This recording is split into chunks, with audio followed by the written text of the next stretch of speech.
Do not worry too much about fuel. The game asks that you roll your bike down a hill to save on fuel. And many online articles will tell you to save fuel, but it's just not necessary. Fuel is very abundant, often free, and is very easy to get. There are petrol stations everywhere that dispense free fuel. Your camp will fill your tank for just a few credits. Your initial home base has a free refueling station. Needed this. That's it. Almost every neuroscience checkpoint has fuel canisters that respawn, as do many of the items at Nero locations. Almost every ambusher camp you conquer has a can or two lying around. There are many tow trucks strewn around the map that hold canisters of gas on them, and they too will respawn the next time you visit. I get the strong feeling that the game was going to have more survival elements, especially since the deer hunting mechanic seems like it was cut halfway down through development. The advice the game gives about saving fuel is more likely a remnant of earlier ideas, where the game was supposed to have very harsh survival elements, where very few resources were available, meaning you would have to scrape by with what you had. Even the collection of Freaker ears for rewards seems like a function that was tagged on after the developers were told to make the game a little easier. Suffice it to say that just like with ammunition, fuel is actually very easy to come by, and I would not suggest conserving fuel.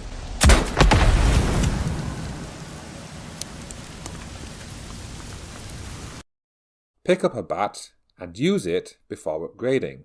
Want to save on materials and extend the life of your weapon? Then use your bat a little while. Allow it to wear itself out a little, and then upgrade it. You can double the life of your melee weapon by first picking up the baseball bat, using it until it almost disintegrates, and then upgrading it, which restores its life. Residue bolts do not work on hordes. There are predetermined hordes that run around the map in very specific locations. You may be tempted to fire a residue bolt into the mix to start some sort of infighting, but the residue bolts do not work on hordes of freakers. Even if those freakers are hanging around the edge of the horde, if they are designated as part of the horde, then the residue bolt has no effect on them. The residue bolts are best used when burning down nests, because that is where they work the best. You can sabotage enemy bikes to get scrap. Knock riders off their bikes without damaging their bikes too much, and you can sabotage their bikes for scrap. So long as the bike is not an ally's bike and is not too damaged, then you can pull scrap from it.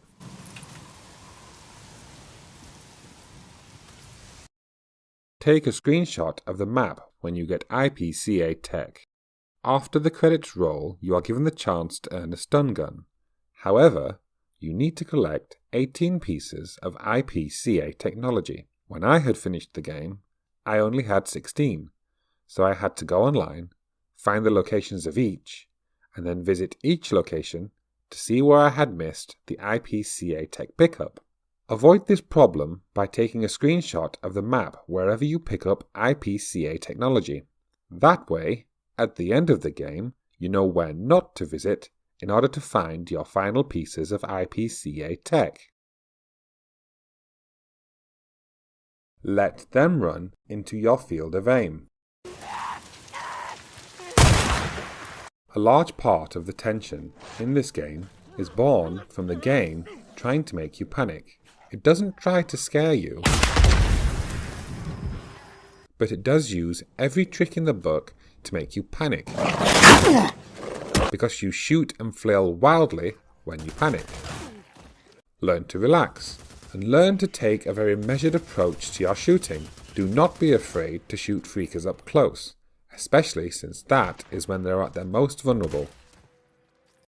We have all seen them do that head twitch thing, where they dodge your bullets. Well, you can avoid this by aiming, and then letting the freakers run into your field of aim before you pull the trigger. Do not follow them around the field, because they will continue to dodge. Dodge. Dodge. Just keep your aiming reticle pointed in their direction, and wait for them to move into position before you shoot them. Death flails are a big problem. The game is built to make you panic, and death flails are a big part of that. The freakers will flail around and even keep running for you and clawing at you when they are already dead. They cannot hurt you after they have died, even if they are still clawing at you. However, you do not often know this and may keep shooting and swinging. One of the things you can do is to count how many shots or hits it takes with your current weapon to kill a freaker. That way, you do not waste shots or swings on already dead zombies. Turn on the XP indicators. Go into the main menu and then to Options, and then to Gameplay. At the bottom, you will see a function that says XP Indicators. This turns on the function where you can see your XP flying off your enemies when you kill them. It may dissolve a bit of the immersion for some, but it gives a clear indication of when an enemy is dead. Also, it lets you know when you've hit a headshot, which is great if you have the head rush skill that recovers a little of your health when you shoot an enemy in the head.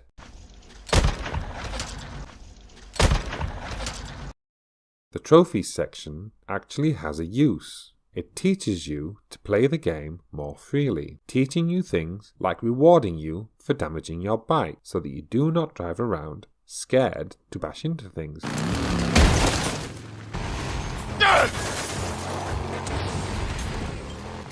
Deer crossing. It teaches you to attack enemies with crafted weapons, and it forces you to experiment with every type of crossbow bolt so that you learn their unique advantages in the game. Your aim will improve as you crouch. When you see a gun's stats and it says accuracy, it is actually giving you an idea of where your bullet will land when you fire your gun. For example, the shotgun has a very wide spread, which is why the aiming reticle is very large. Other weapons have a smaller reticle because their accuracy statistics are far higher. Almost out.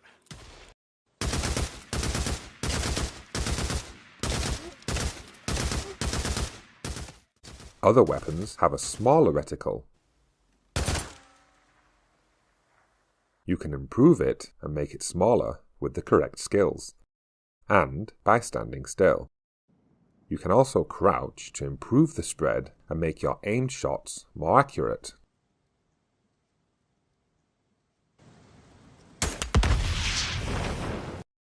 Items respawn at certain places.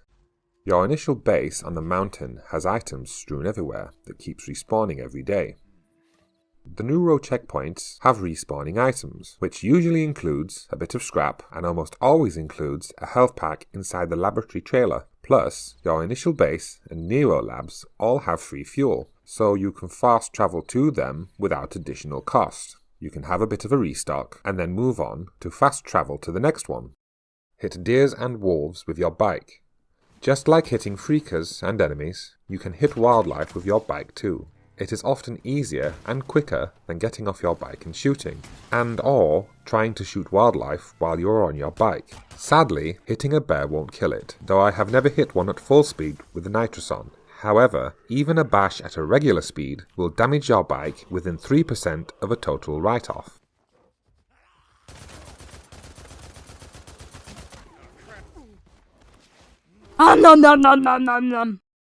How to counterattack.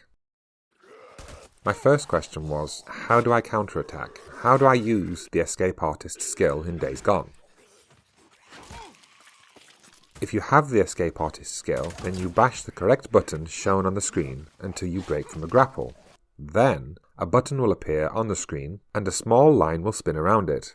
You have to stop the spinning line in the section that is highlighted. If you do, then the counterattack will happen and the enemy will die.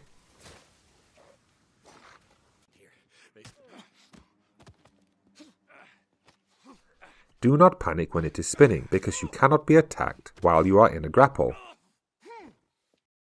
Dodge roll the breaker. Though the breakers look intimidating, they are actually one of the easier, higher level enemies to kill. Their only move is to run at you and bash. As the breaker nears you, just dodge away at the last moment. You then have a few seconds to shoot him at close range before he runs again. All you need then do is rinse and repeat. Dodge, shoot, dodge, shoot.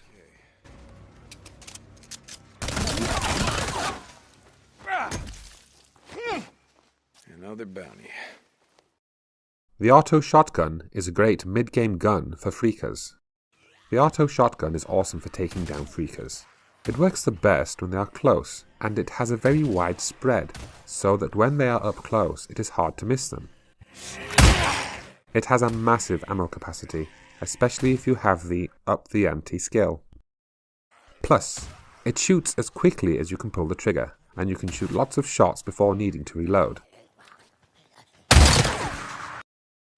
As you can see from this video, I can shoot very quickly with the auto shotgun, and that is true both in and out of focus mode. With that said, do not make the same mistake I did here by shooting too far away. As you can see, even at this middle distance, the gun has very little effect. It only becomes super effective when enemies are very close. The closer they get, the more effective the gun becomes. There are other automatic shotguns, but this is by far my favourite for the middle of the game, mostly due to its massive ammo capacity and its ability to shoot really fast. I did move on to more powerful guns in the later game, including the Liberator shotgun, but it's the auto shotgun that got me through the bulk of the middle game. You will probably be done with the gun by the time you reach the Crater Lake map and things start getting a little more dangerous. If you want the auto shotgun, then you need to complete at least 25% of the Horde Killer storyline.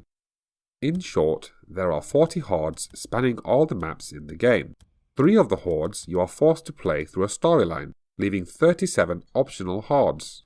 Kill 10 hordes and you get the automatic shotgun.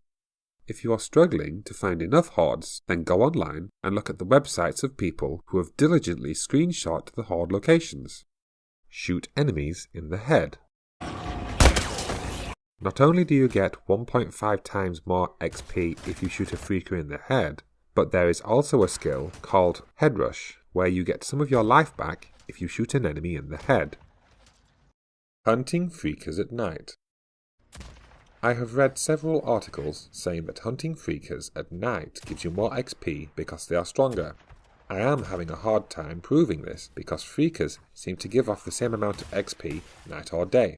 However, during the day, there are mostly swarmers outdoors, which give you 20 XP per regular kill, whereas at night, there are far more bleachers, which give you 50 XP per regular kill. Perhaps the confusion between swarmers and bleachers is where this misunderstanding arose. Stealth killing gives you more XP. Take the Screamer, shoot her and get 150 XP, stealth kill her and you get 262 XP. Don't be afraid to shoot rather than being stealthy. Killing using stealth is good because it means you get freaker ears without having to spend money on bullets or fixing up your melee weapon. Yet, if you are playing on normal, then feel free to blast away with bullets rather than stealthing. Firstly, it is faster, and secondly, you can always buy bullets again using credits you earn in camps, and by the middle of the game, you will be swimming in credits in a variety of different camps. Plus, the money you get for hunting wildlife is far more than you get for handing in freaker ears. Suffice it to say, you may as well shoot the freakers because bullets are not nearly as scarce or as expensive as the game would have you believe.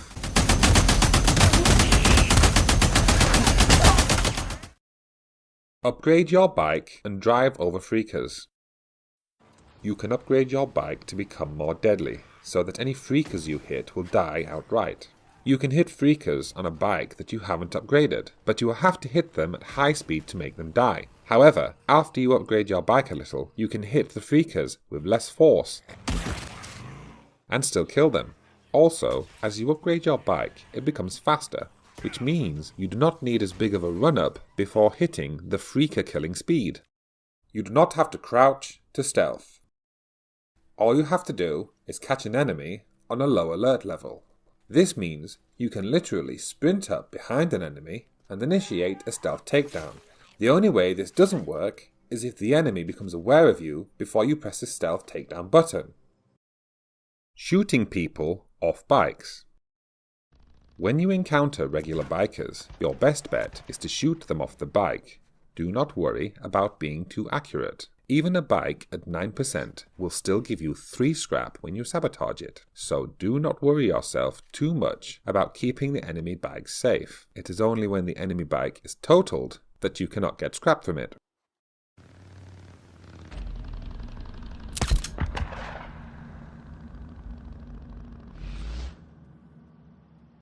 Bash people off their bikes during missions.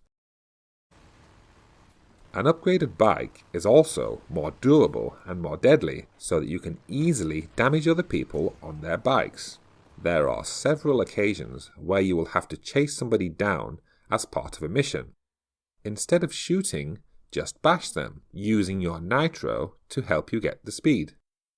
During missions, it is far more efficient and quicker than trying to shoot them off whilst riding your bike. Do this mostly for missions when you are tired of being shot and you wish to fulfill the objective as swiftly as possible. There are no best skills. I keep reading articles about how certain skill types are the best, and it's just not true. With the exception of the focus shot, which should have been a base game feature and not a skill, all of the skills have their own merits and all allow for different playstyles. There are obviously some skills that are built to help people take down hordes, especially the last tier shooting perks, and there are obviously some skills that are built to help you out in the field. However, each set of skills has its own merit because each of them applies to certain playstyles. The skills that get you excited may not excite your friends in the same way. This is probably because they are playing a very different way to you. You can refill ammo at gun lockers. Go into the locker and select a gun that you have already purchased. Choose your gun and it gives you the option to fill it with ammo. The cost of refilling your ammo is taken from a friendly camp. Throw a bomb and roll. There are many ways to take down hordes using the weapons at your disposal. That is part of the fun of the game. At times, when I was panicking or out of bullets, I would use the throw a bomb and roll method. In fact, when timed correctly, throwing explosives became a good way to put a few moments of distance between me and the horde. Feel your gamepad rumble when you are tracking.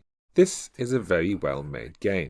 This game has very few annoyances, but one of the things I found personally taxing were the tracking missions. One thing that helped was that when the survival vision was active, I could slowly turn around and feel the gamepad rumble. Your pad will rumble whenever you are facing the direction of the next clue. In most cases, this helped me find the clue, especially when it was something small that was very difficult to spot. The best melee weapons are found.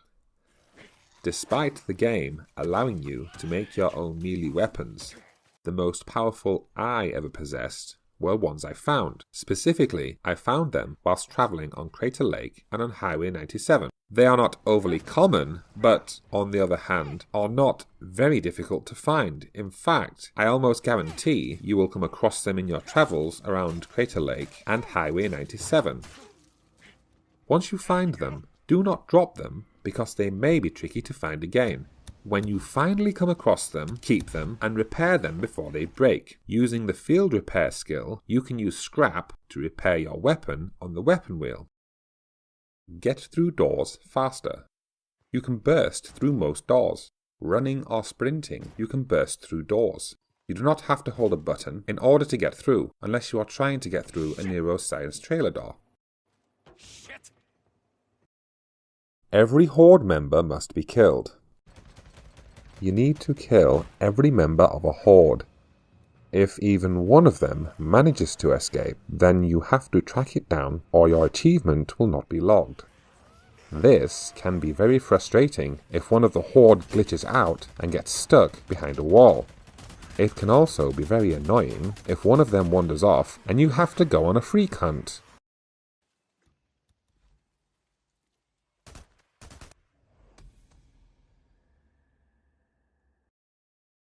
Can't complete mission glitches. There are going to be times when you cannot complete a mission. This sometimes happens when you are carrying something that has otherwise disappeared. When you load, the game does a sort of soft reset. This means that the horde that was hunting you may have disappeared, or the box that you have lost has otherwise respawned. There may even be times when you are on bounty hunting missions, and you arrive to find the target is not there. So, you reload your game, travel back to the area, and the enemy is suddenly there. This is because, by reloading, you softly reset the game, which eliminated the earlier glitch. Stealth kill the Screamer. The Screamer enemy is harmless and will not attack you. Her only defense is to call other freakers, to drain your stamina, and to then run away very quickly. Stealth kill her for 262 XP. It is the best way to dispatch her, because you only get 150 XP for a straight kill and 150 XP for a headshot. Stealth kill the Breaker. No matter how you kill the Breaker, you are only going to get 200 XP, and that is even if you kill him with a headshot. However, if you manage to see him before he sees you, then stealth kill him, and you will get 350 XP. You will need the Executioner skill in order to take down higher tier enemies. Stealth kill Reachers. Just like the other higher tier enemies in this game, the Reachers do not offer extra XP for shooting them, even if you shoot them in the head. All you get is 200 XP per kill, unless you stealth kill them, for which you will receive 350 XP. Don't try to stealth kill runners. Just like with the Screamer and the Breaker, you will get no extra benefit from shooting the runner's head. The most XP you can get from a runner is 150 XP. There is no way to successfully stealth kill a runner on a consistent basis. Your best bet is to crouch with a shotgun and blast them for an instant kill. And it makes it pretty difficult to miss once they are up close. Don't try to stealth kill Rager Bears. I guess you would call it that. I'm helping Lieutenant Weaver and Lieutenant Whitaker. You can run in circles around the fluffy bugger, and he just can't get you. Just run around in circles until it runs out of steam, and then turn around and blast it. Gave me a requisition form. It says yeast. Yeast. Hold a second. When killing a Rager Bear, do not reload. Simply use one gun, and when it is out of ammunition, switch to another gun. The Rager Bear relies on you pausing and standing still in order to strike, which you can avoid more easily by switching weapons rather than reloading. You can do the same thing when you are in a sticky situation with a horde. Don't reload, just switch weapons and then reload later when you have made some space between you and your enemy. How to get into the Chemult Community College Nero checkpoint.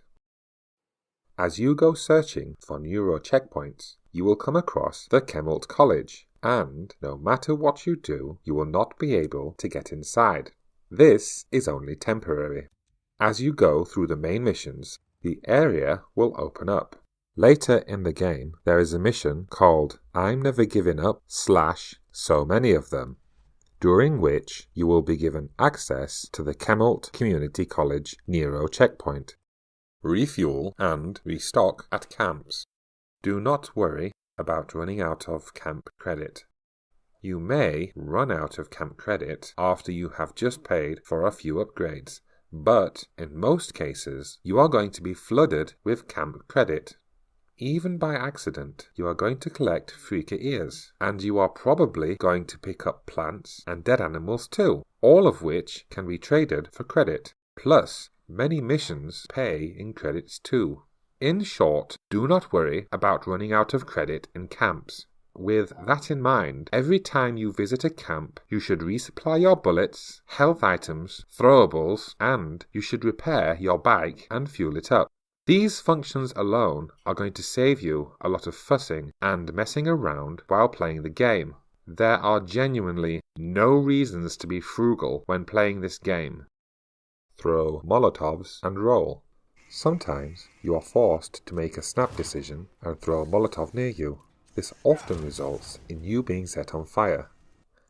However, you can sometimes avoid this by throwing a Molotov or napalm near yourself and then rolling away before you continue running. The roll immediately after the throw seems to cancel out the fire effect before it starts, meaning you do not get burnt. The Burnout Apocalypse Trophy. They want you to drift for 5 seconds. For this, you will need the Nitrous 3 upgrade, which is a late game upgrade. Also, in order to pull off the drift, you will need to downgrade to the first bag engine, the standard engine, and down to the first set of tires. Finally, when you do your drift, do not pull the analog stick all the way to the right or left. Instead, pull it diagonally to the left or the right in order to create a drifting circle. Finally, if you are still struggling, then try it out in the rain or in the snow.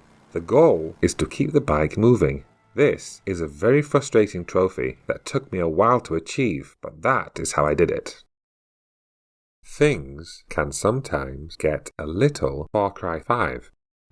In Far Cry 3, 4, and especially in 5, you can make use of wildlife. They will run in and kill some of your enemies. Despite you being unable to control animals, like in Far Cry, there are times when enemies will fight enemies. Wild animals will attack human enemies.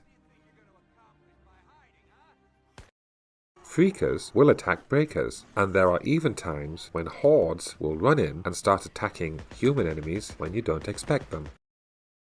You can only carry 999 Freaker ears. After defeating a horde, I learned that I can only carry 999 of one variety of Freaker ear. I had already killed the horde, and there was no way to pick up the Freaker ears. I went away and I sold the ears I already had. I then returned, and it turns out I could still pick up the ears. The bodies had gone, but the dead body symbols were still visible on my minimap. Luckily, I was still able to pick up the ears from the bodies that had disappeared. So that you do not have to deal with the same problem, try to remember that you can only carry 999 of a single type of Freaker ear. Fire is a mixed blessing. Firstly, I love the attractor bomb. It has saved my hide a bunch of times in this game. But I also learned to love fire. It is a mixed blessing because you can easily light yourself on fire by accident. But all you have to do to put yourself out is to roll. You can run through fire and it will set you alight, but it doesn't stop you attacking, which means you can sacrifice a little of your life, cause some damage to the enemies while you are still on fire, and then roll to put yourself out before carrying on. The bits you missed. There was a bunch of stuff I had not uncovered near the Ripper area. Turns out that progress on some stories and even some hordes are blocked off if there is still fogged out areas on your map. This even includes when you complete the game and go into the end game section. Turns out I had missed an ambush camp, and another one here. It was the reason I couldn't get the last neuro intels and my last neuro injector. The end game and missing hordes. When I had finished the game, some of the hordes that I missed popped up on the map, showing me exactly where they were.